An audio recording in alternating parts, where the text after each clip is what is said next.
Hey there folks, welcome to Spectrum Pulse. We talk about music, movies, art, and culture.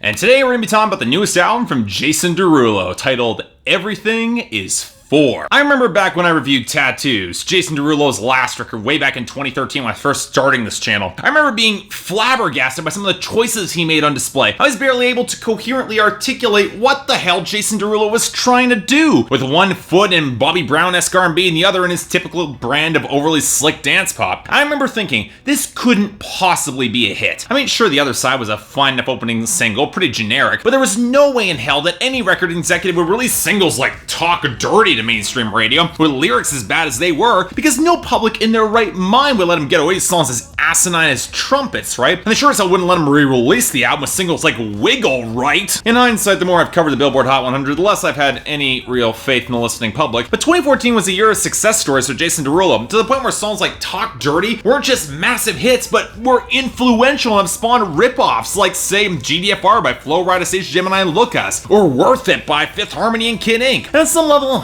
I get it. In a year where pop music seemed to be taking itself more seriously, Jason Derulo being awash in personality and bad taste at least gave him something of a personality. Wasn't exactly indicative of quality, as the consistently mixed critical consensus proved. It didn't stop songs like Wiggle from the Talk Dirty re-release being absolutely atrocious, but it was at least interesting, I'll give him that. But here's the funny thing. Between Tattoos and Talk Dirty, Jason Derulo actually managed to sell some records in the United States, some of which he really has never been able to do. Even in his first wave of success back in 2010, he didn't sell that well. Now, if you're a label executive and you see a record in the so bad it's good vein like this, records that should not be successful and yet somehow are, you got a tricky choice to make. On the one hand, you could try to keep a tight leash on him to just repeat the formula and try to make more money, or you could give him more money, more creative control, and just say, hey, go nuts. And from the looks of his guest stars on this album, looks like the executives at Atlantic went with the second option. I mean, I understand maybe getting K. Michelle or even Jennifer Lopez, they've got nothing better to do, but Stevie Wonder? Meghan Trainor?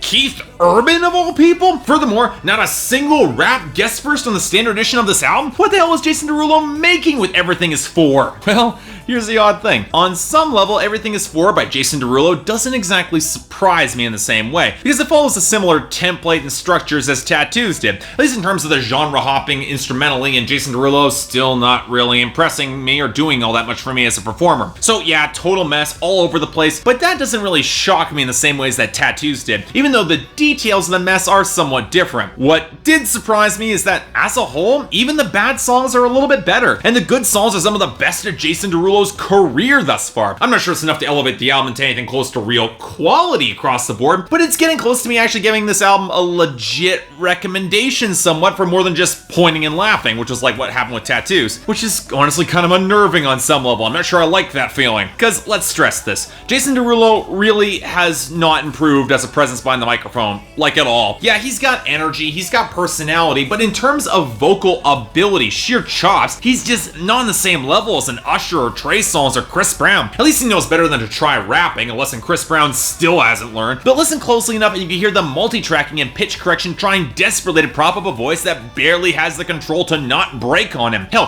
his increased use of falsetto on this record is exactly the wrong direction to pursue, because his warbling tone is just not strong up enough to hold up in this range. I will say that Derulo's choice to mostly avoid the sleazier material is a good one for this album, for at least for me. Most because his attempts in that mold are hysterical or completely unbelievable. For an R&B star, his vocal tone often comes across as way too broad, overstated, or just outright silly, which is one of the reasons that his duet with Meghan Trainor on Painkiller actually really works for me in a campy, noir-inspired number. More on this a little bit later, but hell, when he was paired with J-Lo on Try Me, his more understated tone was actually well done with the world beat percussion and laid-back piano. He might be capable of having a little bit more restraint, he just doesn't choose to do it, which I gotta admit is a real problem. And that might be one of the reasons that while Tattoos and Talk Dirty might be more inspired by harder-edged R&B, Jason Derulo stepping back towards more dance pop seems to be a slightly more comfortable fit for him, and it seems that his production this time around is solid enough for pop, I guess. Yeah, the synth tones he chooses are often pretty garish, and nothing has a lot of depth or subtlety, and guitar with a little bit more sizzle or presence could have been awesome, sort of like what Miguel's doing, but there's a tightness to the grooves of Want to Want Me, the funk of Love Me Down, and especially that dark, watery smolder of Cheyenne with some of the guitar that's pretty potent, if I'm being honest. Hell, the vibe on a track like Get Ugly almost reminded me of some old New Jack Swing, and that whip crack on the pre-chorus and that bass line made me wish that the synth tone was better, or there was wasn't any pitch shifting, or the chorus wasn't asinine. Hell, in fact, the synthesizer tones tend to be the weak link for this album, especially that smeared over drone of Pull Up that's trying to be a more melodic version of Wiggle, that ditches the crescendo for this weedy, rubbery squeal for the chorus. It sounds terrible, no matter how many backing vocals you layer on top of it. On top of that, we have the astoundingly cheap sounding Ecstasy You, with the limp keyboards that bleed across each other and do nothing for a good bass line. As for the rest of the album, well, look, I don't dislike the sentiment behind Broke and trying to add some more acoustic guitar. Ed Sheeran's made that popular. But that banjo at the back of the mix and the harmonica tone completely don't fit against the far slicker textures and trap percussion. And they seem like a complete waste of both Stevie Wonder and Keith Urban. The former only gets a couple of vocal leads and the latter who gets nothing at all. Seriously, you waste Keith Urban's charisma like that? And instead of a more conventional R&B with the washed out reverb so loved like that, shows that Jason Derulo can kind of play in Trey Songz' territory, but why would he want to? He's got nowhere near the intensity and charisma to match it, and K. Michelle just blows him out of the water easily. The frustrated power ballad Trade Hearts actually ends up working a little bit better for him. Here were Julie Michaels' breathier vocals and a pretty nice sentiment in the song, but a couple of frustrating and trying to understand each other, so they suggested just trade places. I kind of like that. Now this takes us to the lyrics. Normally the area that would send any Jason Derulo album plummeting for me. And look, I'm not gonna lie and say that it all works, like at all. The conceit behind Get Ugly is that the girls are so unbelievably hot that Jason Derulo wants them to be uglier so he can nail them. Classy work, dude. And Pull Up was a collection of confused metaphors surrounding cars that barely even try to be coherent. It's not quite as bad as Wiggle lyrically, but it doesn't make it memorable either. At least K. Michelle tried to inject a little bit of subtext into Love Like That to desperately rationalize the cheating, with her current partner being kind of a neglectful ass that she doesn't love. I kind of get that. Although, why we need the hilarious detail of Jason Derulo keeping his J's on during sex, I have no idea. And I gotta be honest, I can't stand tracks like Ecstasy You. The sort of catty revenge song that feels like a sequel to Sam Hunt's Ecstasy. It's only a hair more tolerable because at least it's a shared revenge, and Derulo at least tries to wish his ex the best as he tries to recover his heartbreak with the new girl. His sincerity really does kind of save him there. Really, it's the one element that kind of works both for and against Jason Derulo. He commits these songs with such bright-eyed naivete and earnestness that you can at least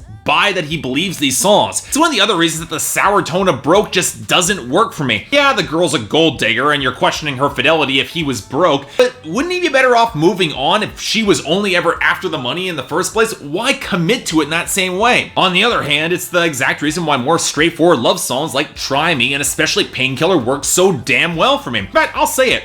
Painkiller might just be the best song that Jason Derulo or Meghan Trainor have ever done, period. The great smoky guitar line, the horns, the textured beat and percussion, they do a lot, but they both sound like they're actually having a ton of fun, and Meghan Trainor plays the retro femme fatale role with more sultry energy and charisma and personality than she had on her own album. How does that happen? So yeah, to conclude, I honestly don't know if I don't recommend this. It's definitely better than Tattoos, if only by a little bit, but it's also wildly inconsistent. Jason Derulo's insistence on rougher materials is woefully misguided for him, mostly because he doesn't have the sort of presence or lyricism or charisma to pull it off. But put him in the right sort of pop environment? Well, I reckon he could have some potential at least. He's got enough ideas. Unfortunately, it's not quite enough to save the album as a whole, which is enough duds to fill a full third of this album and knock it back to a 5 out of 10 for me. But there are a few songs that are worthwhile. Check out, say, Painkiller or Try Me, or maybe Cheyenne in a pinch. But outside of that, well, at least he seems to be moving in the right direction, and he's got imagination, so